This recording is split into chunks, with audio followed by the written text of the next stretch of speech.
Hi everyone, this is Karak from ACG, and I come to you belligerent and bloated as I bring to you the review for Space Food Truck, a Mexican food truck simulator for the stars. Your goal is to take your cafe on space thrusters out into the universe and deliver scrumptious victuals to the alien races, all while working with a crew that has to be clones of every single Sean William Scott character that dude has ever portrayed. It's a space exploration, procedural, galaxy deck building card game, so let's see if the crazed crew of the USS Dysentery is worth taking out on maneuvers or not. As always, if you like the video, hey, maybe subscribe. So here's the review for Space Food Truck. Pretending blue meat is bad, pure oxygen tanks stored in hot kitchens to the delight of fire, and a captain cribbed directly from Captain Amelia from that 2002 Treasure Island cartoon in space that everybody wants to forget. Graphics are up first. It goes for a cartoony chic with some slick art style thrown throughout it. At times its art style reminds me a bit of Spore, a bit of Disney, and a bit of some kid in high school drawing his idea of aliens and what they'd be like. It's a great look, it's colorful, and it's connected to the style in which it's presented.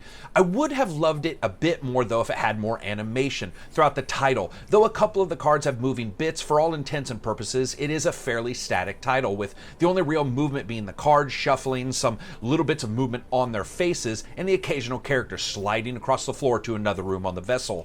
Not bad though. As a complete package, I'd say it delivers what it wants to, a unique look with most of the presentation polish applied to where the game is presented, and that's the cards. Sound, music, and voice.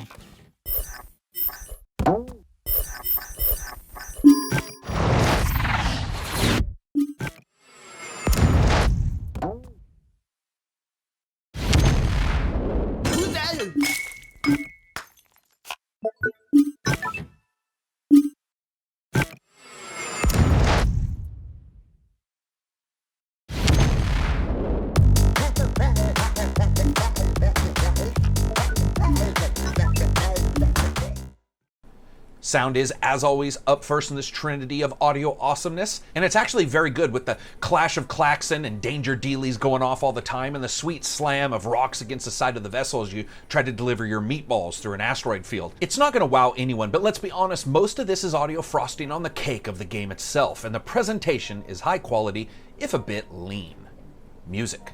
This is a mix of that infernal soft stuff that exists like an evil spirit in elevators, as well as some more ambient, almost Spore-like musical tracks. Now, I'd say the music is good, if a tad uninspired. It fits the title well, and let's be honest, making a catchy track that exists in a game about a space infection truck spreading disease through the cosmos isn't going to be the easiest thing in the world to do anyway. Altogether, I would say the music is just okay. Voice. Not a nope, yet negative. Not a thing. Moving on. And that, of course, brings us to gameplay, the big dog. Okay, so you start out the game in a proceduralized world, flying a space food truck. From there, each character draws a hand of 5 cards from an initial 10 that's buildable throughout the game. In simple terms, there's a draw phase, an action phase, a buy phase, and then a discard phase. But let's be honest, there's nothing simple about this title. So let's jump right into the draw phase. Each card has both a worth in money as well as possibly a power level attributed to them. One's in orange, one's in blue. They can also have special descriptions of actions on the card, like move anywhere in the ship or fix a broken item. And in a bit of added depth, some of them will move you throughout the ship to perform that action. This is a subtle rule that is absolutely vital for success later on. Now, everyone's deck is separate, which means you are effectively balancing 4 characters' card decks, which, even though the decks aren't near the size of some collectible card games or other deck builder games, it's still a lot of cards to build and remember. The basic goal is to cook the food the game assigned you on the top bar, and to do that, you need to get the food to the cook and then have him drop it in the pot. All of those require different cards. Now, each character starts out drawing those cards and then taking the action. Some cards require power points, which means you can use them to pick cards in your hand to power them. Others don't, and still others allow you to move around the ship or take different kinds of actions. Once done, you then go into buying phase, where the cards, even those that you used to power actions prior, but not the ones you have destroyed, are counted up, and you can buy stuff out of your own onboard inventory. Yes, ladies and gentlemen, in a way, you're actually buying food from your own food cart to then use to make food to sell to others. This is just a shitty business plan all around. However, there is no guarantee you're going to have that food on board to start with. If you don't, you need to use the captain's cards for travel to jump around different planets in the hopes that a space store carries Gravarian upside down crab or whatever the hell you need for your recipe. Then, once you get it, it's in your own supplies, which again doesn't mean you have it because, as I said, you need to buy it with one of your characters. This is also a good time to mention that the entire universe is out to immolate, eviscerate, burn, blast, smash, or smite you into a smoldering ruin of FDA unapproved wreckage. Every turn you take, something terrible happens right at the starting. Now, it could be good, and I use could hilariously lightly here, as most of the time, it's bad. Your ship has hit points, shields, and FTL ability, and during turns, things like asteroids smash into your shields, or unique situations demand two of your characters to be in a particular room in a certain number of rounds, or the ship takes damage, sort of like Spock and Kirk going on away missions despite being the most non-expendable crew members. If this wasn't handled tongue-in-cheek, I'm going to tell you right now, it would be damn ridiculous. But it is. In fact, it's handled with stunning clarity, and that's despite an extraordinary amount of depth that goes on throughout this game, because each character also has a series of powerful card unlocks that are purchased by the scientist when he has enough points. Also, the ship was made by the lowest common bidder, which means crap breaks continuously, and thankfully, the engineer is there so that he can not only repair but upgrade various parts of the ship to withstand more damage, and that's also good. Because here's the thing, the game is hard, nut-crunching, holy shit, throw your keyboard through the wall, difficult. If it wasn't so deep with various decks and so many lovable, hilarious-looking, and enjoyable creatures and characters, I would hate it with a frigging passion.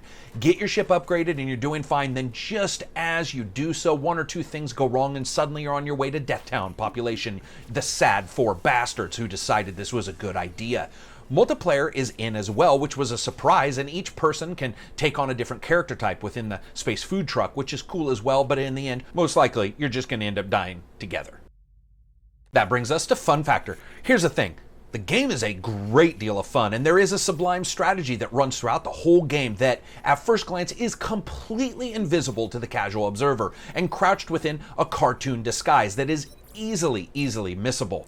But it's not for everyone. It's a razor blade smile where everything seems all cartoony and fun, and then it crushes you again and again as it plays elevator music.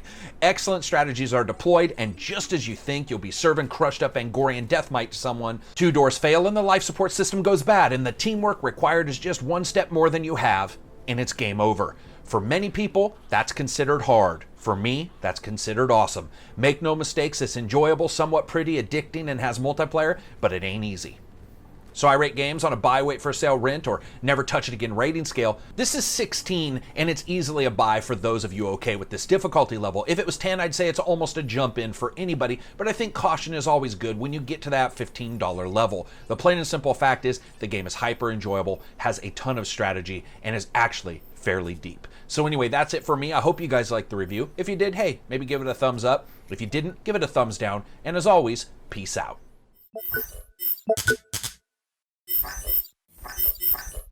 Oh.